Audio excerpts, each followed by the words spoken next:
स्वागत है आपका एक बार फिर से एस्ट्रो सुमी के रेमेडीज में। विवाह नहीं हो पा रहा, रिश्ता तय होते होते रह जाता है या फिर सगाई होने के बाद सगाई टूट जाती है और विवाह में विलंब हो रहा है, तो उन बच्चों के लिए माता पिता बहुत परेशान हैं। शादी की उम्र निकलती जा रही है और रिश्ते वाले कहीं से कोई आ नहीं रहे। तो आज मैं आपको मंगलवार के दिन करने वाला एक बहुत ही अचूक उपाय बताऊंगी।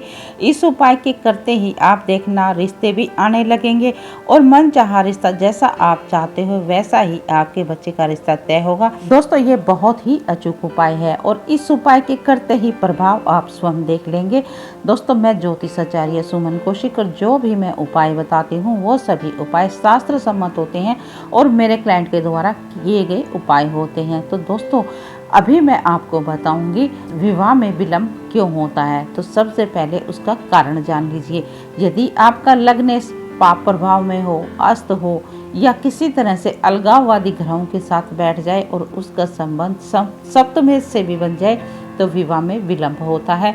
या फिर किसी न किसी प्रकार से सप्तम भाव या सप्तमेश के ऊपर शनि राहु केतु की दृष्टि आ जाए और आपका सप्तमेश किसी तरह से पीड़ित हो जाए, सप्तम भाव भी पीड़ित हो जाए या सप्तमेश का संबंध उपचय भावों से बन जाए, 3, 6, 10, 11 भावों से सप्तमेश का संबंध हो जाए और पाप प्रभाव में भी आ जाए तो विवाह में विलंब होना निश्चित है, ये आप मान लीजिए। लेकिन कई बार क्या होता है कि कुंडली में विवाह के योग भी नहीं होते, तो उस स्थिति में क्या होता है कि उपाय उतना कार्य नहीं करेंगे, ये मैं आपको बता देती हूँ।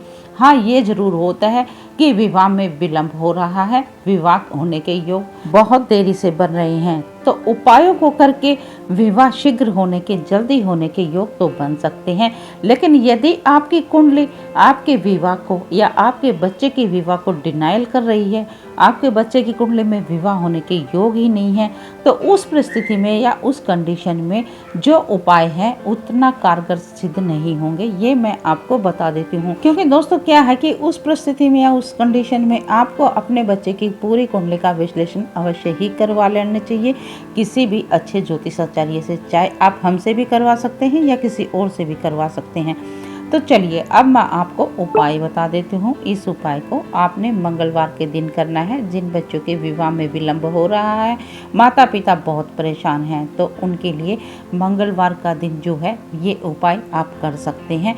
बच्चों के विवाह में कई बार मांगलिक दोष होने के कारण भी विवाह में बहुत ज़्यादा विलंब देखने को मिलता है।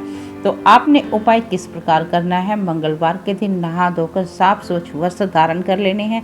हो सके तो आप लाल या सफ़ेद या ऑरेंज किसी भी कलर के आप वस्त्र धारण कर सकते हैं, लेकिन ध्यान इतना रखना है कि आपने उस दिन काले या फिर नीले रंग के वस्त्र धारण नहीं करने हैं, इस चीज़ का ध्यान रखना है।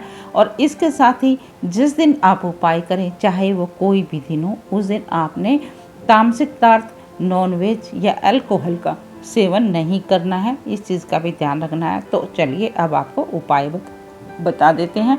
उपाय करने के लिए आपने सबसे पहले क्या करना है, 9 बताशे लेने हैं। 9 बताशे लेकर आपने एक जनेऊ लेना है और फिर उसके बाद आपने एक पान लेना है, मीठा वाला पान लेना है।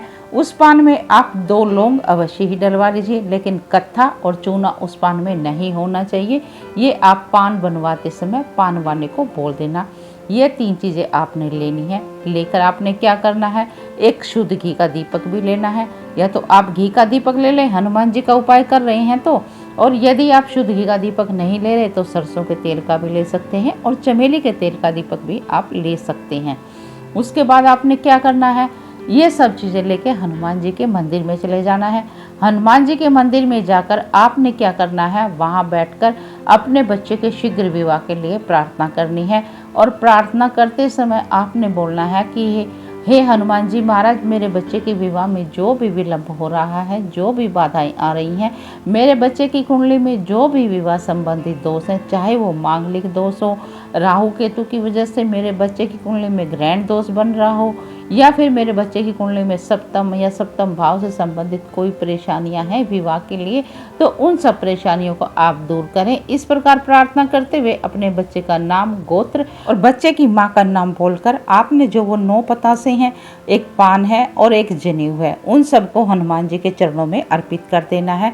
और आपने संकल्प करके, हाथ पर जल लेकर संकल्प करके कि मैं इस उपाय को मेरे बच्चे के शीघ्र विवाह के लिए और मेरे बच्चे के विवाह में आ रही बाधाओं को दूर करने के लिए कर रहा हूँ।